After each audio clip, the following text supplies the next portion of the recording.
Bom, então é um prazer dar início ao segundo seminário desse grupo de trabalho do Fórum, e a gente tem como tema de discussão hoje reflexões e desafios da governança metropolitana diante das mudanças climáticas. E esse grupo de trabalho, né, ele foi criado para proporcionar esse espaço de diálogo sobre as metrópoles brasileiras. E na primeira sessão de hoje, a gente vai ter a apresentação da Bárbara Margucci, que é pesquisadora do IPEA, e ela vai nos apresentar sobre a publicação 50 anos de regiões metropolitanas no Brasil e a Política Nacional de Desenvolvimento Urbano. E em seguida, a gente também vai ter uma sessão com o Germán Freiberg, me desculpa se eu não pronunciei corretamente o teu sobrenome, e o Maurício Frejó, que eles vão nos trazer os primeiros resultados da pesquisa conduzida pela Frente Nacional de Prefeitas e Prefeitos sobre governança metropolitana no Brasil. Mário, eu passo a palavra para ti. Bom dia, boa tarde, boa noite, para a gente está nos assistindo aí pela gravação. A FNP, que está nesse processo de transição com o WRI na Secretaria Executiva aqui do Fórum de Cidades. É uma grande alegria também para nós que estamos vivenciando nesse momento, se você está nos acompanhando agora ou posteriormente, está no momento de discussão mundial, né, sobre o urbanismo, né? A gente já vê em grandes eventos mundiais. Então, discutir esse tema que para nós está sendo um prioritário, que é sobre governança metropolitana, e de entender que instrumentos nós podemos utilizar para vivenciar melhor políticas públicas integradas para os nossos municípios. Então, mais uma vez, né, acolher os nossos convidados e convidadas que estão conosco para brilhantar ainda mais o nosso grupo de trabalho, que é um dos papéis dos fóruns e redes que a FNP apoia, de ser esse hub de conhecimento, de trazer insumos, né, dados e evidências para influenciar políticas públicas de qualidade para os nossos municípios. Então, um ótimo seminário para nós e bons frutos para esse grupo de trabalho. Eu queria também passar a palavra agora para a presidente do nosso fórum, a Bruna Barroca. Bruna, é, a palavra é com você, fazer esses primeiros movimentos do fórum conosco.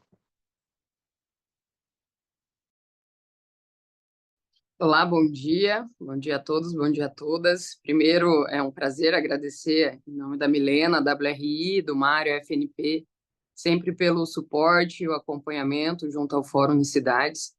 O Fórum ele tem uma história desde 2021, nós estamos nos reunindo, né, oficialmente para debater sobre os nossos municípios, as políticas públicas de inserção e vemos a questão da região metropolitana hoje como um marco importantíssimo para os nossos municípios, tendo em vista as movimentações, as ações e, como a Milena falou, a questão climática no nosso país. A gente vê que grandes cidades e pequenas cidades são atingidas aí de forma igualitária, mas nós temos que entender que a região metropolitana traz desafios diferentes para a cidade sede e para os municípios que a complementam. Então, trazendo um pouquinho, resgatando um pouquinho do nosso histórico, esse GT, ele trouxe alguns desafios, né? Então, nós temos grandes cidades, grandes metrópoles e também pequenas cidades, pequenos municípios com características e perspectivas diferentes na estrutura metropolitana, de governança metropolitana.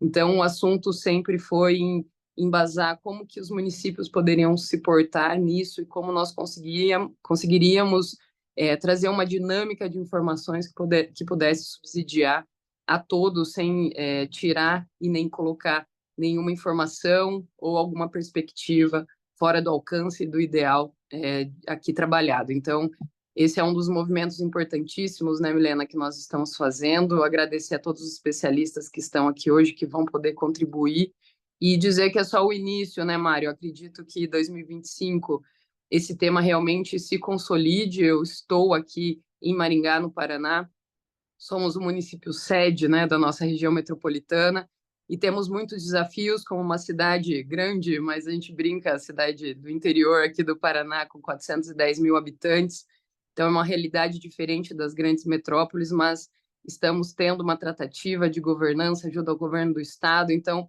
são inícios, né, início de uma conversa que ainda com plano de desenvolvimento elaborado, precisa ainda ir para a Assembleia para deliberações, então a gente acaba resgatando aí as informações junto com as grandes, pequenas e médias cidades. Então, agradecer mais uma vez, nos colocar à disposição.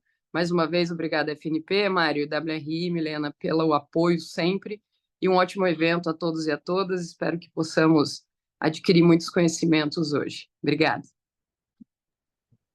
Maravilha, obrigada, Bruna.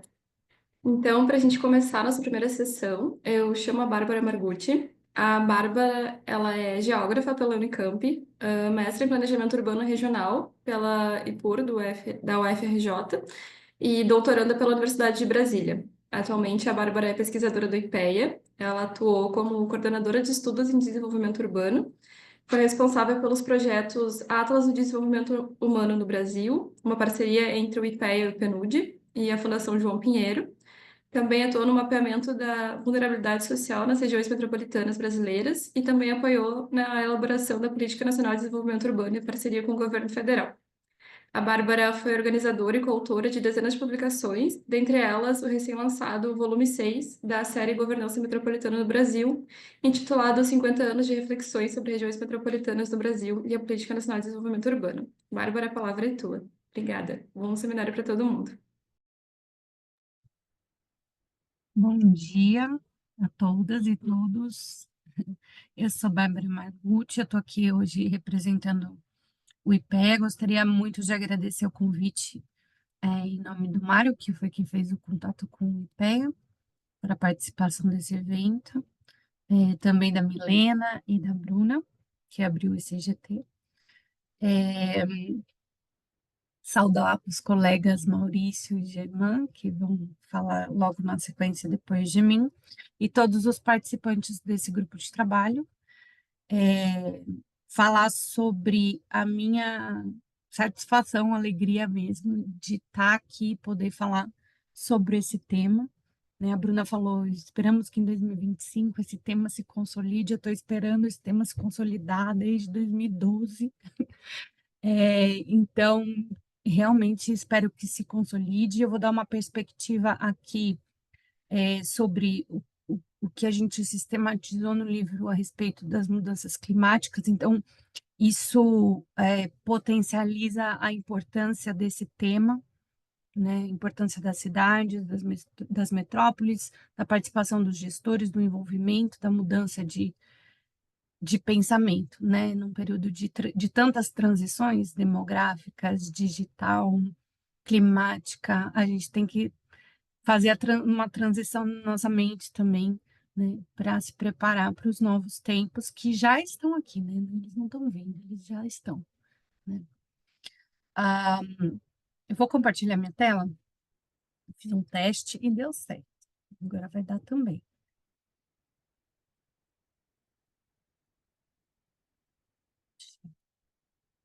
Me falem se tá aí. Foi, Tá? compartilhou, Bárbara. Uhum. Eu fui preparar essa apresentação e fui procurar algumas referências e descobri que eu estava no Fórum Unicidades há um ano atrás, no dia 8 de novembro de 2023, falando um pouco sobre esse livro que não tinha saído ainda. Agora ele saiu e aí dá para a gente falar um pouco mais aprofundado, né? Então,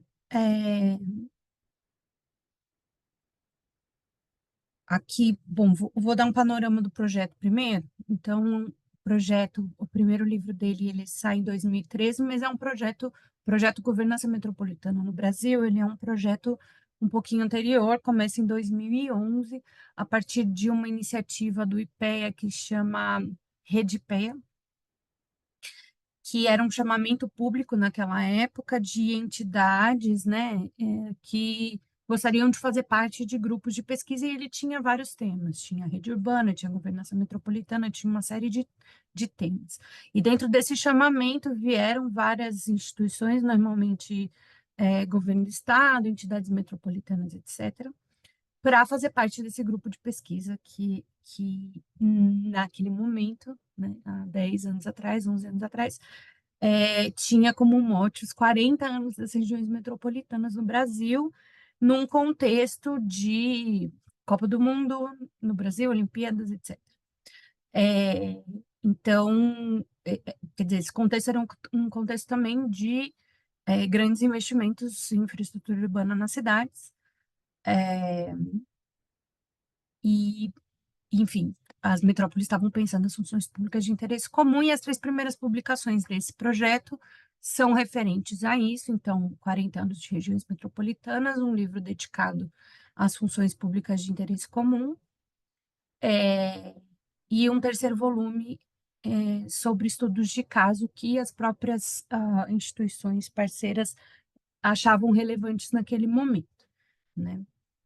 A gente pode achar que esses livros estão um pouco defasados, de fato eles estão, mas eles também contam uma história super importante que é impossível não olhar para elas e não ter necessidade de resgatar essas histórias quando a gente quer entender toda a problemática atual, né? Em 2018, sai o livro com bastante atraso, relativo ao Estatuto da Metrópole, porque o Estatuto da Metrópole é sancionado em janeiro de 2015, e aí esse livro de 2018 ele já pega as primeiras movimentações das regiões metropolitanas para se adaptarem ao Estatuto da Metrópole, né, para atender às exigências normativas, né, e aí naquele período existiam os mecanismos de enforcement importantes, né, que fizeram com que as regiões metropolitanas se movimentassem de uma forma importante para, seja constituir a sua governança metropolitana ou readequar e, principalmente, elaborar os planos de desenvolvimento urbano integrados, PDUIs. Então, esse livro de 2018 traz essas primeiras movimentações, né, e uma atividade muito intensa nesse momento. Em 2021, a gente faz uma publicação dividida com 3 grandes temas, que é o federalismo, o planejamento e o financiamento. Em 2021, tem uma análise importante sobre as mudanças ocorridas no Estatuto da Metrópole, né? Além dos temas, né, dos papéis federativos e do financiamento do desenvolvimento urbano metropolitano. E, por fim, o livro 6, que saiu esse ano, ele está pronto, acho que desde começo de 2023, mas ele foi publicado impresso, né, esse ano. 10 anos depois, 50 anos de regiões metropolitanas, num outro cenário, né, uma intensidade muito maior das transições que eu já mencionei, demográfica, digital e, sobretudo, das mudanças climáticas. Então, a gente põe foco nesses temas transversais, também por demanda na época, Ministério do Desenvolvimento Regional, que era cidades e agora é cidades de novo, pondo foco principalmente na mudança climática e na transição digital, por conta da Política Nacional de Desenvolvimento Urbano, que é um projeto paralelo, porém todo mesclado, né, com a governança metropolitana, de apoio ao Ministério das Cidades para a elaboração da política. Então, tá aí, já fiz o jabá do livro, o jabá sem jabá, né? Deixa eu seguir aqui, como que eu passo? Aqui. Para complementar, a gente tem uma plataforma na internet que chama Brasil Metropolitano. O endereço é esse aqui, ó, brasilmetropolitano.ipea.gov.br. E ele é hoje o nosso principal repositório de documentos, de relatórios. Quer dizer, cada livro que vocês viram é um conjunto de relatórios individuais por RMs, né, que deram origem aos livros, né, revisados, atualizados, enfim, mas o projeto de pesquisa tem muito, muito, muito, muito mais material. Então, na aba biblioteca, vocês vão encontrar, além de todos os produtos, uma tabela que a gente atualiza periodicamente, eu acho que a cada 3 meses, talvez a cada 6, quando a gente já sabe que não tem nenhuma mudança importante, mas com atualizações de dados, alguns dados demográficos e a composição, né, de todas as regiões metropolitanas. Então, quais municípios fazem parte de quais regiões, se surgiram novas regiões, se foram extintas outras, se entraram ou saíram municípios, e os últimos dados demográficos sempre com base nas PNADs e nos censos. Então, essa versão mais atualizada da planilha sempre vai estar na biblioteca, com a data de referência lá. Que, se eu não me engano, a última data de referência agora é julho 24. Então, brasilmetropolitano.ipea.gov.br. Ah, e é, então, bom, a tarefa que me deram é falar sobre o livro, né? O livro que foi lançado agora. Ah, e eu vou falar assim em 3 partes, né? A minha apresentação está basicamente dividida em 3 partes, sendo que a primeira é a apresentação do livro, para que vocês conheçam rapidamente. Eu vou passar pelo sumário e vou destacar 2 capítulos, né? Uma parte do capítulo 3 e o capítulo 13. Vamos lá. A primeira parte, ele vai falar sobre a construção histórica da agenda metropolitana e a reforma urbana. Então, esse livro ele foi feito com base em entrevistas, muitas entrevistas com especialistas, com pessoas que historicamente participaram da governança metropolitana, da política nacional de desenvolvimento urbano, etc., né? Então, ele é uma parte entrevista e outra parte capítulos de especialistas, muitas vezes com base nas próprias entrevistas, né? Então, esse é o caso, por exemplo, o capítulo 2 é uma entrevista com o professor Jorge Francisconi, que foi o responsável pela elaboração da primeira PNDU, né? O primeiro PND, na década de 70, né? Então, ele estava lá na gênese das regiões metropolitanas, na criação das primeiras regiões metropolitanas, e elabora a primeira PNDU, né? Então, é uma entrevista assim que do ponto de vista histórico ela é super importante, né?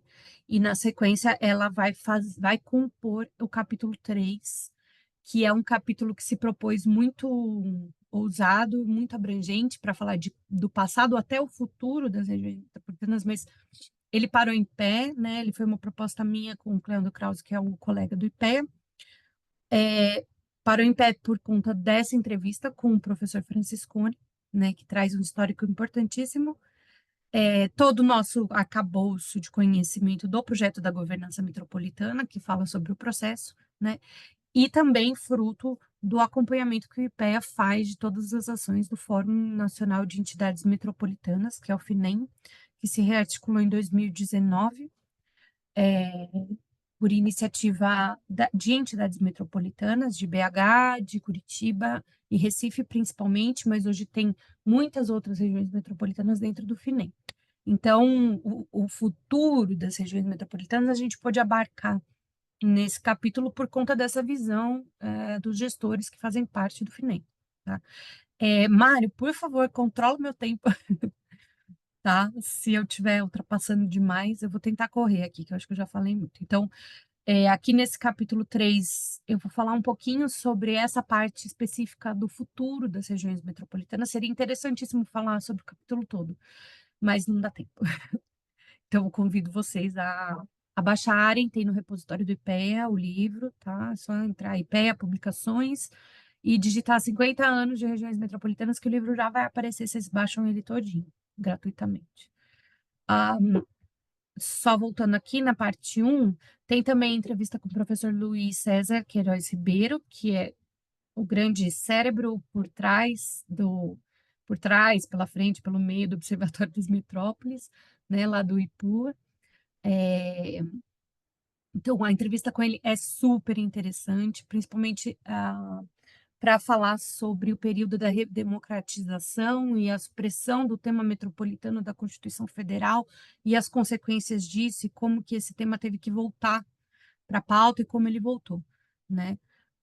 E seguido de um capítulo dele com Sérgio de Azevedo, Jussiano, que também é do Observatório das Metrópoles.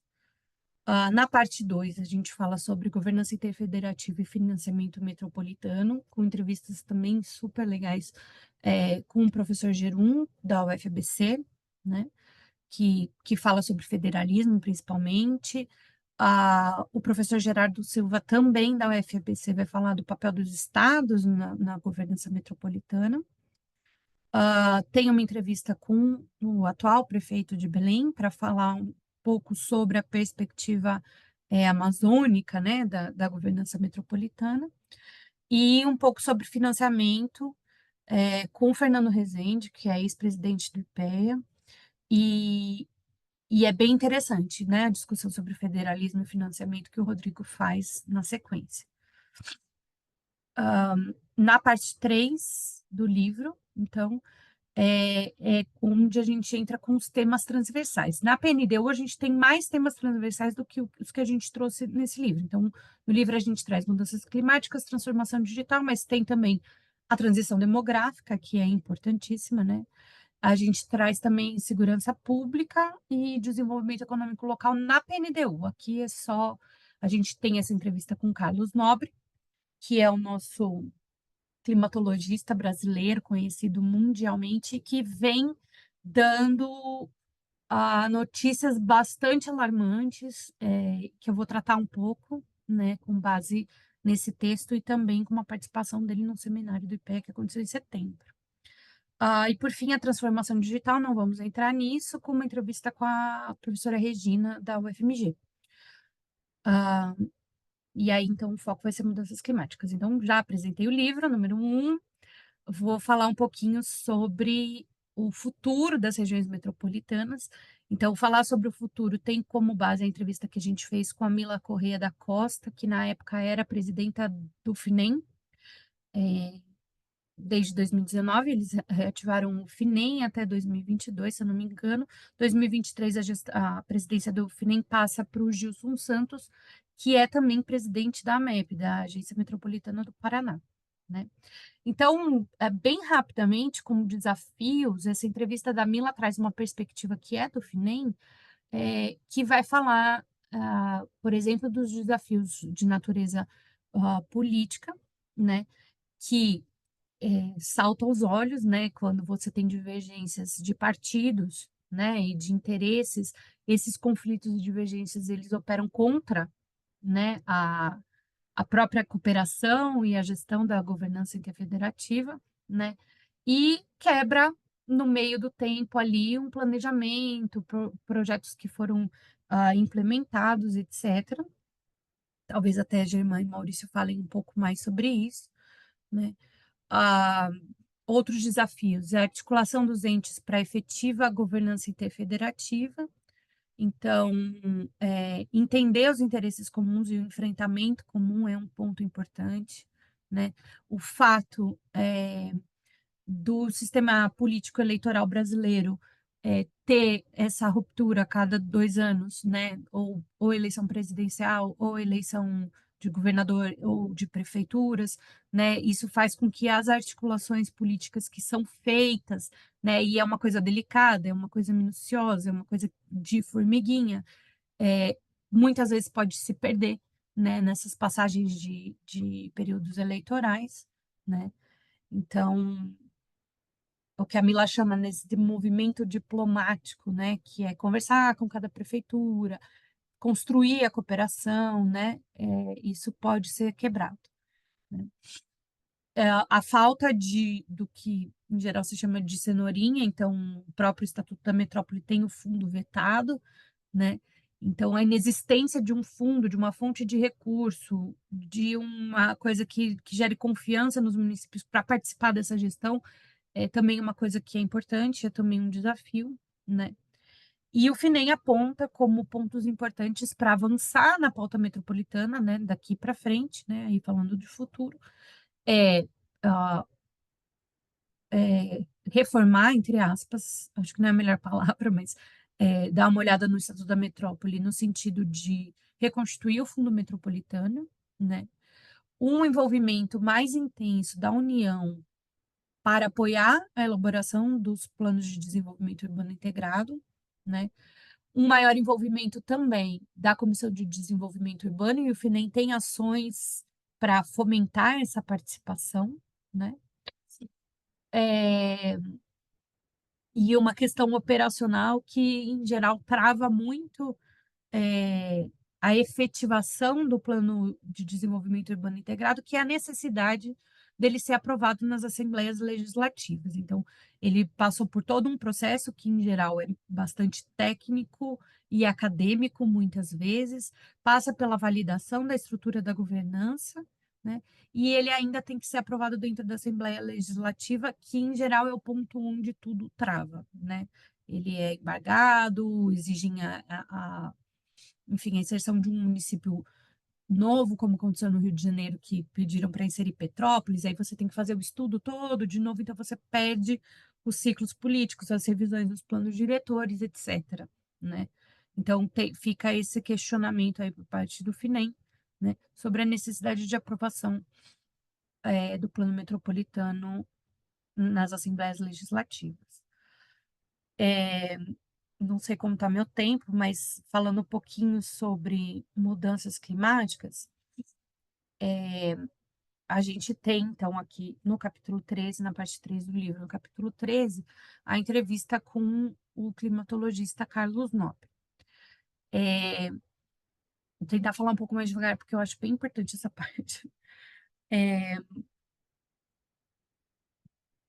Bom, ele traz um panorama importante, né, que tem a ver com o sexto relatório do IPCC, que traz resultados observados em 2021 e 2022 sobre a mudança do clima. E ele acha bastante alarmante, tem uma fala dele que é erramos a conta em algum ponto, né? Então, mudanças previstas para acontecer só no próximo século, né? No século 22, a previsão abaixa para até 2050 ter algumas consequências graves, né?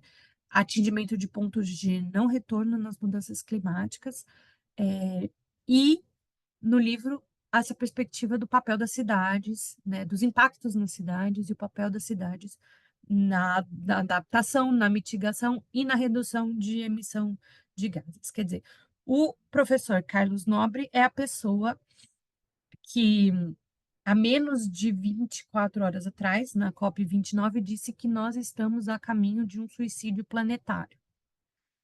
Parece trágico, exagerado e tudo mais, mas o relatório do IPCC, ele já diz isso bem claramente. E quem faz esse relatório são só apenas os principais cientistas climáticos do mundo, não só climáticos, de todas as áreas, né? Então, ele é imenso, mas vale a pena dar uma olhada, né? Principalmente os gestores, vale a pena dar uma olhada aí. Porque é bem assustador mesmo, né? E está acontecendo rápido, né? O professor Carlos Nobre diz, então, que a gente está há 16 meses com a temperatura elevada em 1,5 graus, e isso tem muitas consequências, né? Em geral, o El Niño que a gente teve, ele eleva a temperatura dos oceanos, mas quando o El Niño passa, o planeta resfria um pouquinho, né? Mas desde que o El Niño passou, a temperatura não abaixou. Então, a gente está há 16 meses com 1,5 graus acima da temperatura, né? E isso tem uma série de consequências em cadeia, né? Que atingem um ponto de não retorno. Quer dizer, você tem o derretimento das calotas, da Antártida principalmente, sendo que a cobertura de gelo reflete mais de 60% da radiação solar.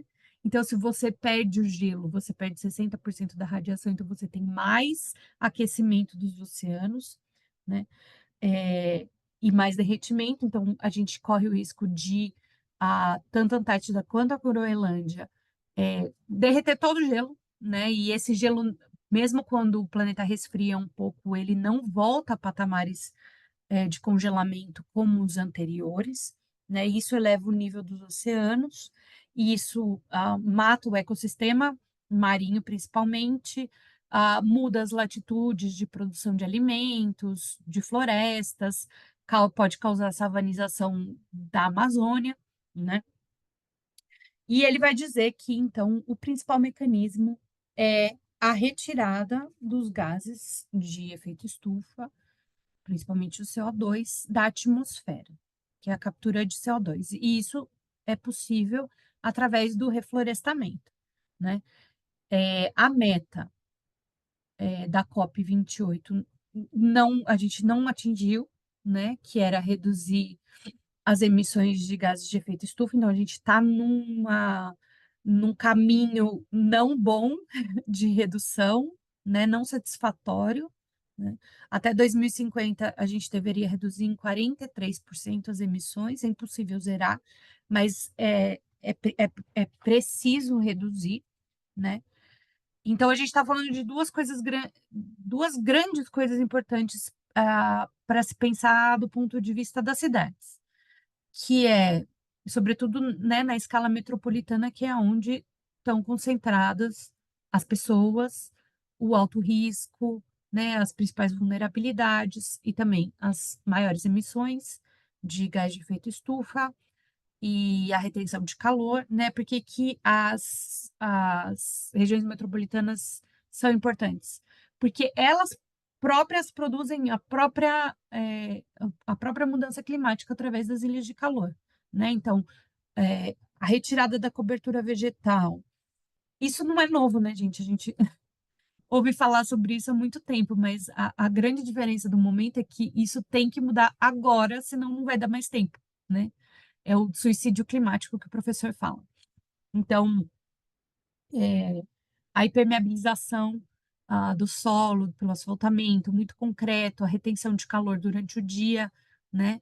Ah, as cidades produzem as suas próprias ilhas de calor, isso também gera a concentração da poluição, rebaixa a qualidade de vida e a expectativa de vida das pessoas que moram nas cidades, né?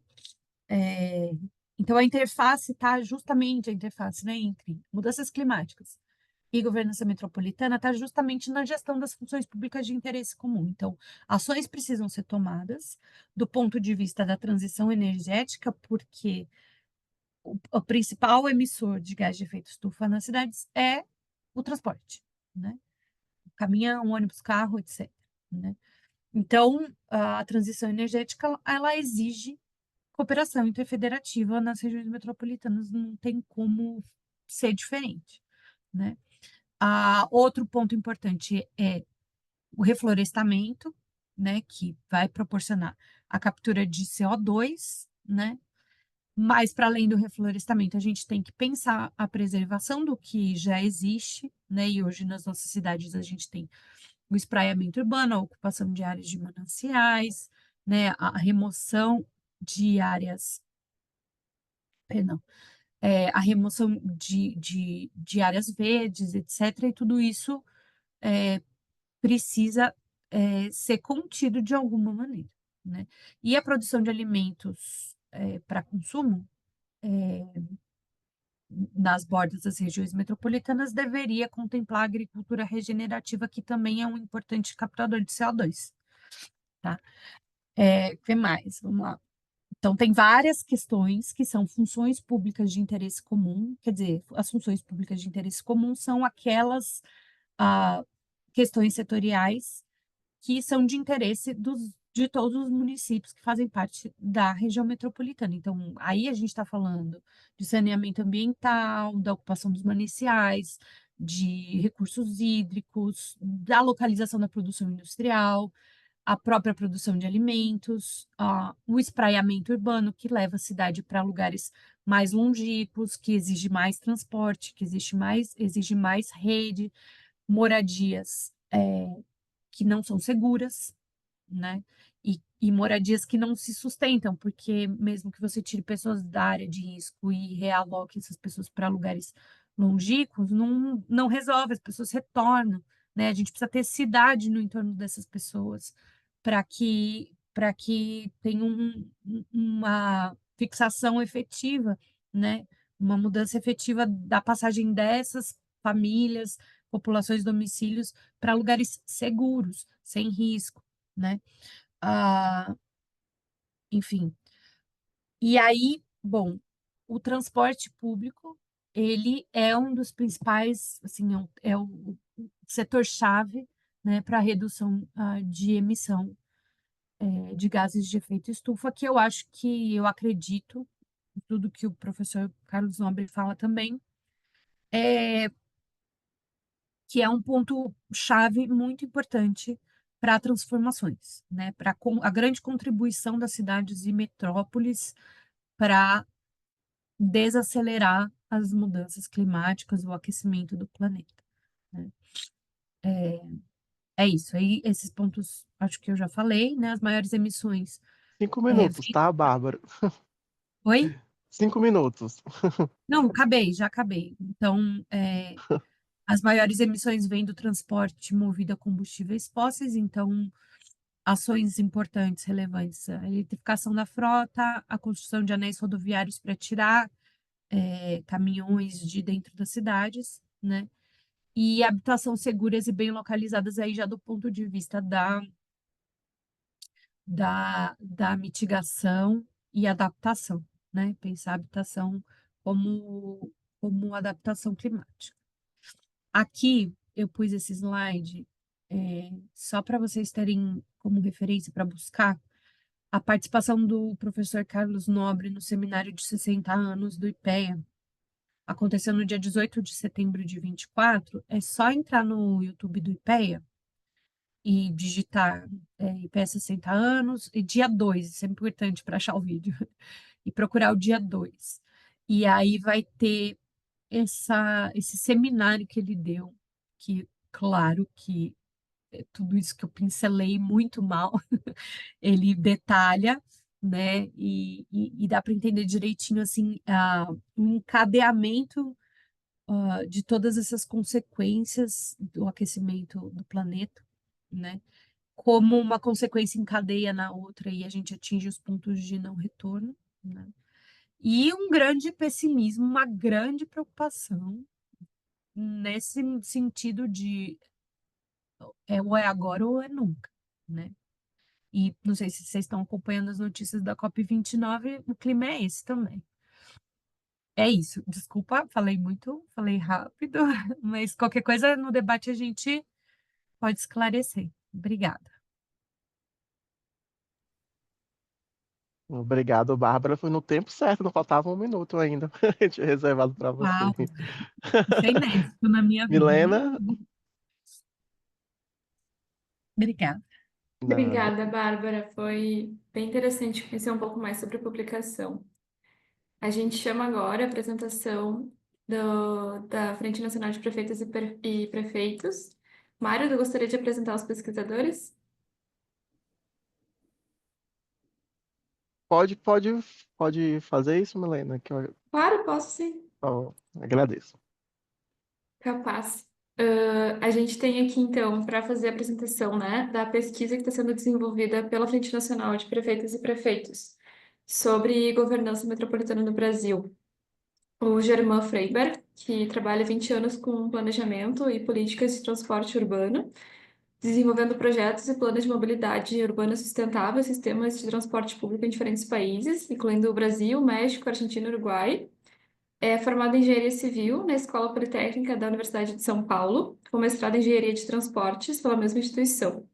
Já atua em empresas de consultoria em transportes e em organizações não governamentais de mobilidade sustentável e atualmente é sócio da empresa Redes, Planejamento e Política Pública em Mobilidade Urbana, onde vem desenvolvendo estudos de mobilidade urbana sustentáveis e diversos trabalhos em planejamento e políticas de transporte. E também a gente vai ter a apresentação junto do Germán, o Maurício Feijó, que é arquiteto urbanista, doutor em arquitetura e urbanismo pela Universidade de São Paulo e mestre em administração pública e governo pela Fundação Getúlio Vargas. Há 20 anos, Maurício atua em pesquisas e projetos de desenvolvimento urbano, formulação e avaliação de políticas públicas urbanas, com foco em dimensão urbana das infraestruturas, mobilidade urbana, processos participativos e planejamento metropolitano, além de atuar como professor titular e visitante em cursos de graduação e pós-graduação. Atualmente, o Maurício dirige a Dimensão Urbana, consultoria em cidades e infraestruturas. O microfone está com vocês. Boa apresentação. Se você quiser, Maurício, eu começo dando boa tarde, bom dia, aliás, a todo mundo. Agradecer também a oportunidade da gente apresentar esse trabalho e já pedir uma desculpa, como vocês estão ouvindo, hoje eu estou meio tomado por uma gripe, então a gente ia apresentar juntos esse trabalho com o Maurício e também com a Bárbara, também faz parte da equipe desse estudo, então foi uma coincidência também muito feliz da gente apresentar juntos aqui nesse espaço, junto com a Itzel, uma colega nossa do México, que é a equipe completa. A gente ia apresentar juntos aí com o Maurício, mas hoje eu não estou muito em condições, então passo direto a palavra aí para o Maurício, mas qualquer coisa eu estou por aqui para participar da parte de perguntas e respostas. Bom dia a todas e todos. E agradecer mais uma vez pelo convite, pelo privilégio da gente poder estar aqui junto, falando de um tema tão relevante e trocando ideias para a gente avançar mais nesse tema. A Bárbara falou que desde 2012 ela aguarda esse tema metropolitano e é de fato uma ansiedade de todos nós, porque nós percebemos que todos os desafios, ou grande parte dos desafios que a gente tem nas cidades brasileiras, precisa ser tratado, abordado de uma maneira mais ampla, uma abrangência desse território, desse organismo que as metrópoles representam no mundo contemporâneo. E para fazer isso nessa escala das metrópoles, a gente tem cada vez entendido mais que não dá para fugir da necessidade de negociação entre entes diferentes, entre visões, inclusive, que são eventualmente divergentes, mas que a negociação, a pactuação é realmente o único caminho. Tendo em vista que os desafios são imensos, seja os desafios presentes de qualificar de fato a vida dos cidadãos e cidadãs nas metrópoles, mas tendo em vista esses desafios futuros que, para a gente não só tentar reduzir esse impacto que a gente já sabe que temos hoje, mas também para ganhar resiliência, né? A adaptação às mudanças climáticas vai nos exigir proteger as cidades desses choques que virão cada vez mais regularmente, mais regulares e mais intensamente nas cidades. A gente vai falar hoje, então, aqui do trabalho que a gente está concluindo sobre sistematização e análise de modelos de governança metropolitana, tendo em vista, como foco a promoção, a operação e implantação de sistemas de transporte público coletivo metropolitanos. A gente quer mostrar aqui, primeiro, o que é o trabalho e alguns dos principais achados que a gente tem nesse trabalho.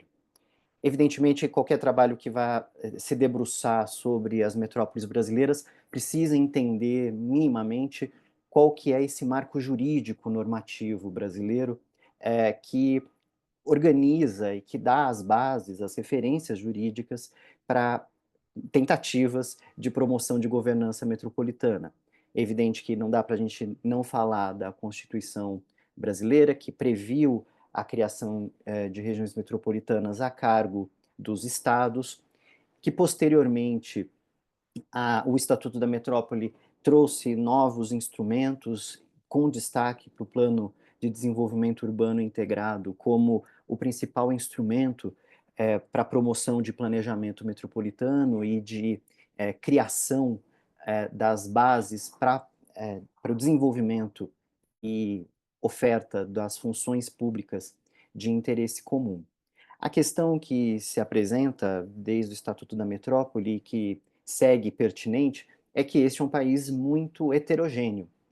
Não seria possível, ainda que o Estatuto tenha tentado, colocar um modelo único para organismos urbanos tão distintos quanto os existentes no país, de regiões metropolitanas que variam de 20 milhões de habitantes a algumas centenas de milhares de habitantes, todas elas com questões muito específicas e desafios muito difíceis de lidar. O que a gente tentou nesse trabalho foi olhar 8 casos específicos de 5 nacionais e 3 internacionais, para a gente ver como algumas regiões que avançaram nesse tema da governança metropolitana, como elas fizeram arranjos. A gente não gosta do termo modelo nesse caso, porque o que a gente está vendo é que cada lugar, tendo em vista o arcabouço jurídico, né, o marco jurídico e o percurso institucional local, conseguiu, com, evidentemente, alcances e limites, promover governança metropolitana. A gente entendeu, a partir desses estudos, alguns desafios específicos e alguns benefícios que, evidentemente, do ponto de vista teórico, a gente já imaginava que poderia acontecer com o desenvolvimento de uma governança metropolitana, mas que realmente foram alcançados nesses lugares e que podem inspirar outros lugares, outras regiões metropolitanas, outros municípios, outros estados, a buscar em seus territórios arranjos, construir esses arranjos. Para cada um desses estudos de caso, nós fizemos uma caracterização breve, compreendemos o histórico do arranjo institucional e do marco normativo local para a governança metropolitana e fizemos a análise dessa governança como está hoje, como se distribuem competências, a estrutura administrativa que foi criada em cada um deles e me parece também importante destacar como a democracia nesses lugares foi fortalecida por meio de formas, de processos de tomada de decisão, planejamento e financiamento mais integrados, mais compartilhados. Os casos nacionais que estudamos foram as regiões metropolitanas de Aracaju, Belo Horizonte, Curitiba, Goiânia e Recife. Cada uma delas tem um arranjo muito específico, em breve a gente fala um pouquinho delas, e os casos internacionais que foram também estudados, como do ponto de vista da inspiração, para entender como outros lugares, em outros arranjos jurídicos, também conseguiram avançar nessa governança. Foi o caso das autoridades metropolitanas de Barcelona, Buenos Aires e Vale do Aburrá, que é a região metropolitana de Medellín, na Colômbia. Estudando todos esses lugares, a gente fez, do ponto de vista didático, né, para tentar encaixar, colocar, organizar esses conhecimentos, a gente criou alguns tipos de arranjo, 6 tipos de arranjo que nós encontramos nesses lugares para fazer a gestão do transporte público em escala metropolitana. Novamente, são denominações, nomenclaturas deliberadas que nós usamos aqui, tendo em vista tentar explicar como cada um desses lugares organizou a sua governança. Então, nesses dois principais casos internacionais, de Barcelona e de Medellín, do Vale do Aburrá, o que se criou lá para promover uma gestão metropolitana do transporte público foi a criação de uma instância metropolitana que a gente denominou multissetorial. Multissetorial porque ela não trata somente de transporte coletivo, mas também de outras funções públicas de interesse comum. É um tipo de arranjo que estaria muito associado ao que foi idealizado pelo Estatuto da Cidade, mas que de fato não temos ainda no Brasil e plenamente estabelecido. Os casos de Recife e Aracaju também demonstraram um arranjo muito específico, mas esse segundo o modelo, sim, um instrumento de direito administrativo denominado consórcio público, em que os entes federativos, estados e municípios que compartilham as responsabilidades constitucionais, as competências constitucionais de promoção de transporte coletivo municipal e intermunicipal se consorciam para a promoção dessa gestão do transporte coletivo. O caso de Goiânia é muito especial no contexto brasileiro, teve como arranjo a criação de uma empresa pública que é vinculada a uma Câmara Deliberativa, uma Câmara que toma parte das decisões e que reúne os diferentes entes federativos da região. Em Curitiba, nós vimos um outro tipo de arranjo, que, de acordo com a necessidade e com a possibilidade de negociação em cada momento da história, se criam acordos entre governo do estado e municípios para poder fazer essa coordenação do transporte coletivo. Nos casos de Aracaju, antes da criação do consórcio público, E no caso de Vitória, ainda que Vitória não tenha feito parte de estudo de caso desse estudo, a gente sabe que há no Brasil, nesses casos, houve no caso de Aracaju e ainda existe no caso de Vitória, a gestão metropolitana por meio da delegação dos entes federativos a um ente somente que fica responsável.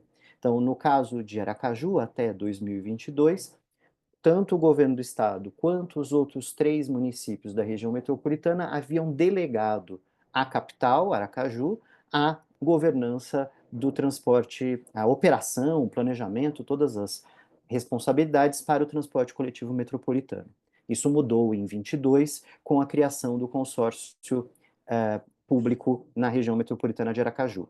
Em Vitória, por outro lado, completamente diferente, o que houve foi que os municípios metropolitanos delegaram ao governo do estado a gestão do transporte coletivo metropolitano. Então, nesses casos, os municípios não participam mais diretamente da gestão do transporte, ficando tudo a cargo do governo do estado lá.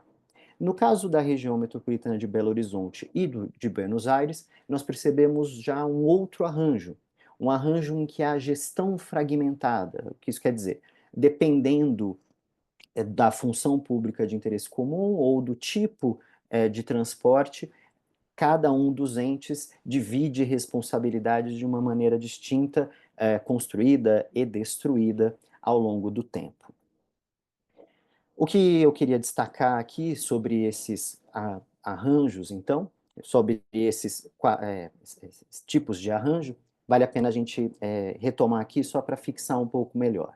Então, no caso de Barcelona e da Colômbia, a gestão do transporte público é feita por uma instância metropolitana, uma autoridade metropolitana que inclui competências variadas, as variadas funções públicas de interesse comum, saneamento, meio ambiente, resíduos sólidos, planejamento e, sim, transporte. É, como eu adiantei, o modelo que mais se aproxima do idealizado pelo Estatuto da Metrópole, ainda que ainda não tenhamos, de fato, no Brasil, esse tipo de instância idealizado.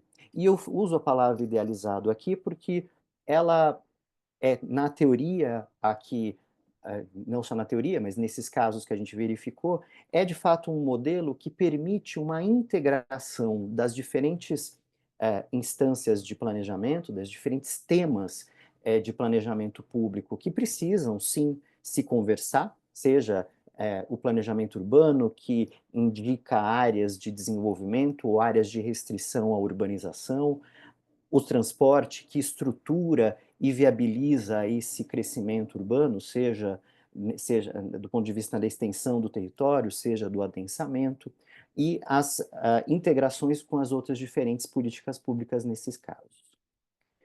O caso do consórcio público, uma ferramenta de direito administrativo com grande potencial e com grande já uso no país, especialmente para a promoção das políticas públicas de saúde e de resíduos sólidos, há muitos casos de sucesso, não somente em regiões metropolitanas, e quase a maior parte, na verdade, é fora de regiões metropolitanas, em que os entes se juntam e, percebendo os ganhos de escala que eles conseguem ter ao se organizar regionalmente, promovem esse instrumento para definir customizadamente, mesmo personalizadamente, como cada um dos entes federativos vai participar dessa instituição.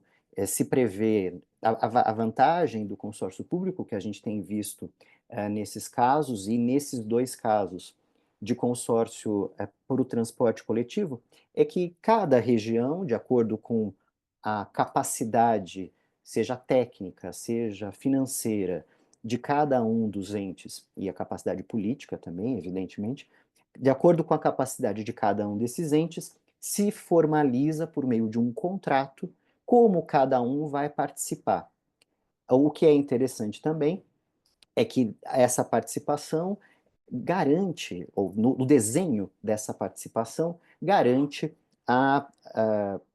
que a a presença de cada um desses entes seja desenhada e seja redesenhada de acordo com as mudanças que podem acontecer na história daquele lugar, né? O caso de Recife foi muito interessante porque, historicamente, havia lá um tipo de participação financeira dos municípios no consórcio, mas de acordo com as últimas crises financeiras e crises de demanda, essa pactuação foi refeita, foi rediscutida de uma maneira transparente, porque acaba que o consórcio é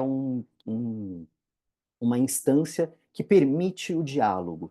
Como a gente tem visto que o desafio nas regiões metropolitanas é essa atividade da negociação, com a criação dessas instâncias, tem se conseguido criar fóruns regionais permanentes, na maior parte das vezes, em que a discussão sobre os problemas regionais pode acontecer de uma maneira estruturada, transparente e que pode ser acompanhado.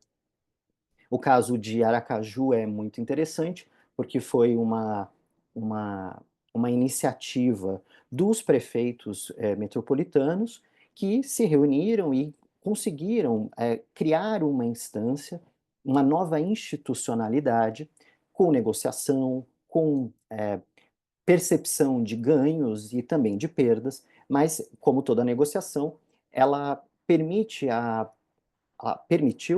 a criação da melhor estrutura possível neste momento, de acordo com as capacidades, sim, financeiras, políticas e técnicas de cada um desses entes. É interessante também destacar que em cada um nesses dois consórcios públicos para transporte coletivo que nós estudamos, a participação do Estado varia completamente. No caso de Recife, o governo estadual, desde o início, até pelo histórico da EMTU de Recife, segue tendo um protagonismo na organização desse consórcio. Já na região de Aracaju, são os municípios que se posicionaram e se mantêm como protagonistas desse consórcio, com o governo do estado participando de uma maneira muito sutil, ainda que, evidentemente, integrado. No caso de Goiânia, é um caso muito especial, em que foi criado, então, uma empresa pública cujos acionistas são o Estado de Goiás, a Prefeitura de Goiânia e os outros 4 municípios da região metropolitana que entraram nessa empresa. Essas participações têm a ver, evidentemente, com o percurso histórico institucional desses entes federativos que se uniram para a criação dessa empresa e para tomada de decisão, para os processos regulares de tomada de decisão, há uma Câmara Deliberativa, perdão, com participação de vários outros atores sociais que vão, dependendo da situação, tomar decisões que são acatadas pela companhia, pela empresa de transporte da região. É uma região que, mais uma vez, é interessante como há uma impermanência na forma da governança acontecer, mas o que a gente tem visto é que esta impermanência ou esta capacidade de adaptação e de flexibilidade é o que tem garantido a continuidade desses arranjos. Situações muito engessadas tendem a perder apoio político, enquanto uma instituição que, sim, tenta manter alguma estabilidade, mas que precisa estar atenta e suscetível, sim, e para dar respostas às mudanças que podem acontecer naquela região. Como eu adiantei, caso de Curitiba, para cada uma das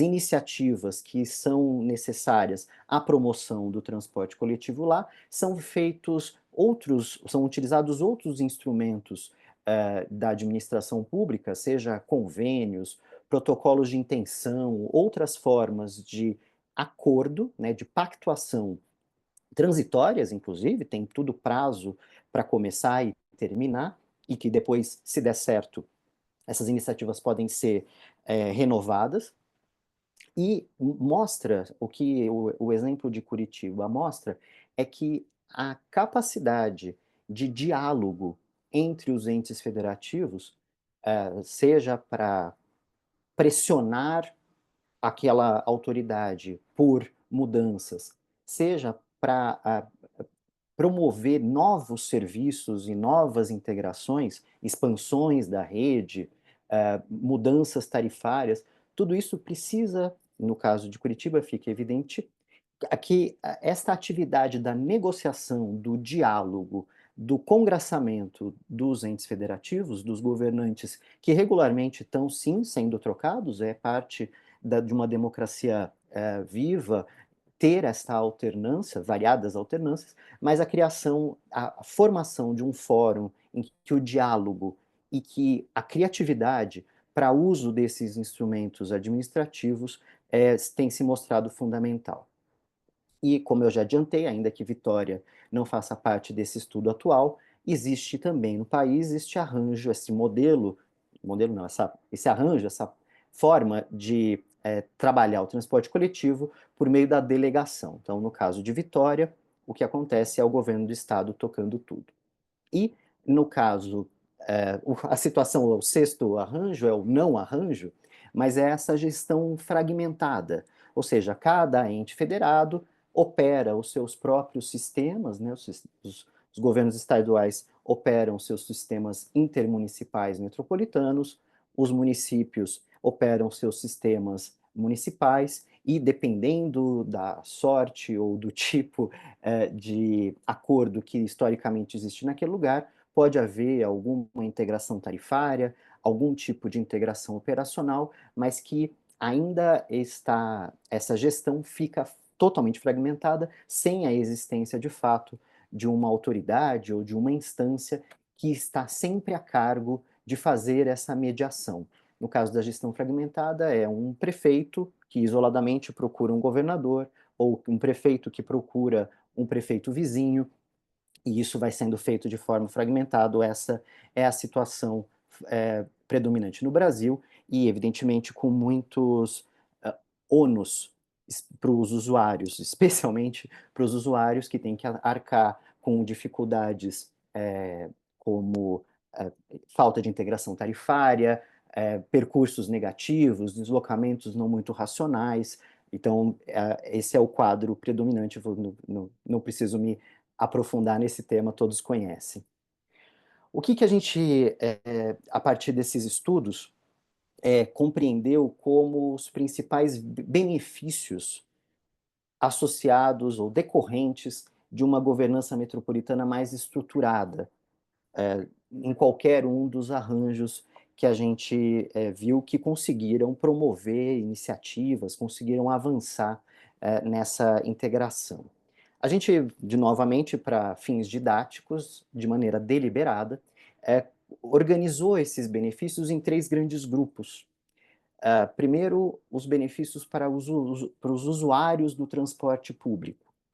Isso a gente entende que era importante destacar os benefícios para os usuários, não só porque eles são, de fato, os destinatários da política pública, são os alvos da nossa política pública, mas porque também, quando a gente destaca como pode ser melhor para o usuário, mais os tomadores de decisão vão compreender que a sua ação gera um impacto concreto na vida das pessoas. Muitas vezes a gente fala de benefícios que são mais perceptíveis por quem está de fato na administração pública, né? Que é o que a gente mostra nesse segundo item, que é a qualificação das capacidades institucionais e de gestão. Quem está no dia a dia das empresas operadoras, dos governos municipais e estaduais, fica ali de fato preocupado com esse item 2, né? Ou seja, como a organização do trabalho, né, da lida diária, do desafio de fazer administração pública, pode ter benefícios com essa governança. Mas a gente acha importante também destacar o que é bom para o usuário, para entender qual que é o impacto direto dessas ações, né? Trazer um pouco para o concreto. E o terceiro grande grupo que a gente fez foi daí também do ponto de vista daí do valor da democracia, que a gente acha que tem que ser sempre reforçado, que essas iniciativas, esses arranjos de governança permitem o fortalecimento da representação democrática nos processos de tomada de decisão e de gestão metropolitana. Para os usuários, o que a gente percebeu nesses casos de governança implantada, né, os avanços nesses locais, foi, primeiro, a possibilidade de racionalização dos trajetos de viagem dos usuários, especialmente por conta de redução de duplicidade de linhas ou percursos que não se encontram. Então, quando você consegue ter uma gestão unificada, evidentemente, os trajetos são racionalizados, perdão. Evidentemente, ao você racionalizar trajetos, racionalizar a rede, você vai ter ganhos de eficiência. Evidentemente, esse ganho de eficiência se desdobra em dois grandes casos. Um, ele vai para a qualificação da gestão, aquele segundo grande grupo. Mas o negócio é que, ao qualificar a gestão, ao aumentar a eficiência, a gente reduz o custo do sistema. E, evidentemente, essa redução de custo implicará menor repasse para as tarifas dos usuários, tendo em vista que a gente ainda está na luta pela implantação da gratuidade dos transportes, né, de um passe livre para todos como direito. Enquanto a gente não consegue construir e disseminar ainda essa ideia, entender que isso é um direito que a gente vai ter que oferecer a todas as pessoas numa cidade, essa redução dos custos advinda do ganho de eficiência representa a redução de custo de viagem para os usuários. Nos exemplos que a gente viu também, percebemos que a governança metropolitana consegue chegar por meio da integração tarifária, simplificar também a forma de gastar, que o usuário gasta seu dinheiro no uso do sistema. Além disso, nos casos que a gente percebeu, o ganho de escala, né, dessa governança metropolitana para o transporte coletivo gera uma busca por uma qualificação das informações do sistema. Ou seja, ao você estruturar a concessão de novos serviços, geralmente se constroem centrais de monitoramento para a fiscalização da prestação do serviço. Ao reunir tantos dados, a gente consegue divulgar esses dados para os usuários do sistema, que daí, nesse momento, conseguem ter as informações necessárias para planejar as suas viagens, e assim a gente acredita que com mais facilidade de compreensão de trajetos, horários dos serviços, as tarifas usadas, a gente consegue não só simplificar a vida do usuário, mas atrair mais usuários para o sistema, porque esse também é um desafio brasileiro, tendo em vista a necessidade de redução de emissão de carbono. A gente precisa trazer mais gente para o transporte coletivo. O transporte público não pode ser somente falta de opção para quem não tem dinheiro para ter o automóvel individual. Ele precisa ser a opção mais vantajosa, não importa o seu poder aquisitivo. Ele tem que ser atraente, mas isso é um desafio que a gente sabe que o mundo todo vive, né? Recentemente, a Alemanha criou um passe anual, porque apesar de seu sistema excepcional de transporte coletivo, a competição com o automóvel individual, especialmente num lugar de renda mais alta, estava sempre perdendo. Então, você tem que aumentar a atratividade do sistema. A gente também percebeu como benefício para o usuário, para os usuários que são residentes de municípios periféricos ou menores, especialmente num duplo sentido. Primeiro que, ao integrar municípios menores, mais periféricos, com os maiores, que têm maior demanda, a gente consegue elaborar alguns subsídios cruzados entre esses lugares. Muitos poderiam dizer, mas daí quem está na capital, por exemplo, da região metropolitana, no município, no núcleo, vai pagar para o munícipe do outro do lugar menor? Sim, vai pagar porque, na real, tudo isso é um grande mercado de trabalho e os municípios sede têm dependência dos residentes de outros municípios, porque é nas capitais que há concentração de empregos, e esses empregos precisam da mão de obra de pessoas que estão nos municípios periféricos menores. Então, a promoção desse subsídio cruzado é fundamental, além de aumentar a inclusão das pessoas mais marginalizadas.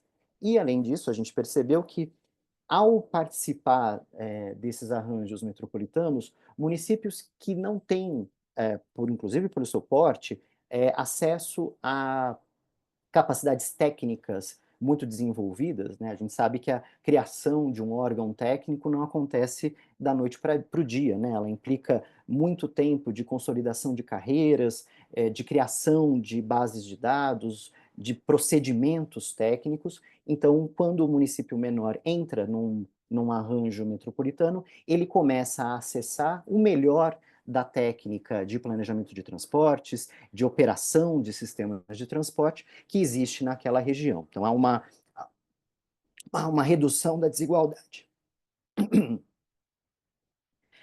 Do ponto de vista mais da administração pública, a governança metropolitana que a gente encontrou como benefício foi uma grande qualificação da gestão pública nesses lugares, porque ao tornar o transporte metropolitano um grande objeto de trabalho, há uma concentração de esforços para criação de instâncias cada vez, do ponto de vista gerencial e técnico, cada vez mais qualificadas. No caso de Recife, isso foi muito relevante, porque a gente viu ali no Grande Recife uma empresa que se tornou referência do ponto de vista de planejamento de transporte, de implantação de infraestruturas e que dissemina essa qualificação para toda a região. Evidentemente, a economia de escala que se apresenta com a criação dessas infraestruturas e sistemas de grande porte é muito relevante. Você tem redução de custos, você tem aproveitamento de recursos gerenciais. Novamente, como eu adiantei, nesses arranjos a gente percebeu uma melhoria sensível no gerenciamento de dados para a operação do transporte coletivo. Novamente, essa questão dos municípios menores terem acesso a entidades e corpos técnicos de grande competência que demoraria muito tempo para essas cidades menores desenvolverem essas instâncias de desenvolvimento, de planejamento e operação. E também a gente percebeu que essas iniciativas têm paulatinamente ampliado a abrangência do transporte metropolitano nos municípios menores. Tem sido agregado, o território tem ficado mais coeso, mais integrado. Adicionalmente, a gente percebeu nesses arranjos que há um fomento à participação municipal na gestão compartilhada do transporte.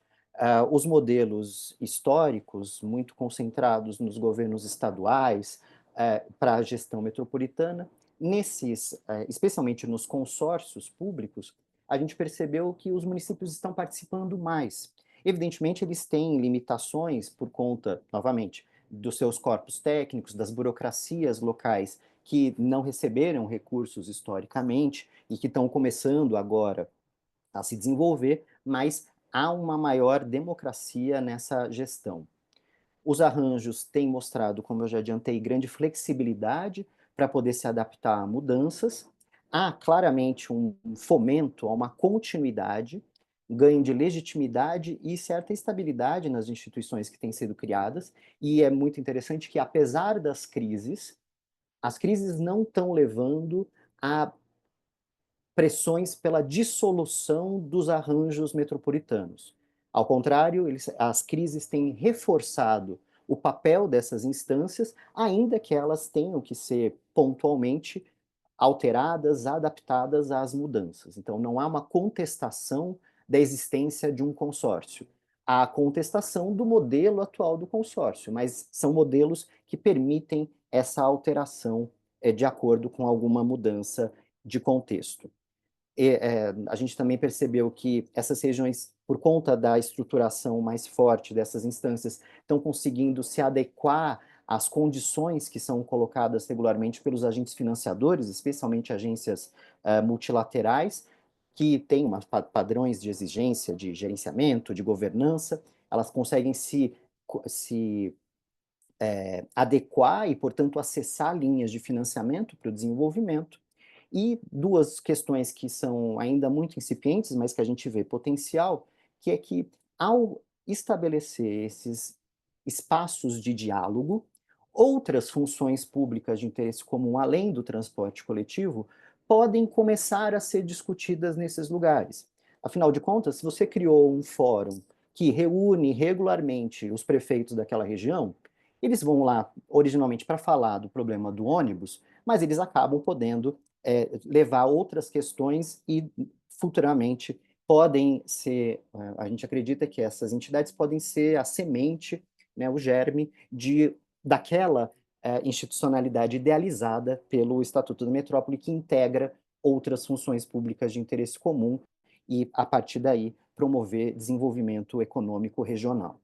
Para terminar, o terceiro grupo de benefícios que a gente percebeu foi o fortalecimento da representação democrática. Por quê?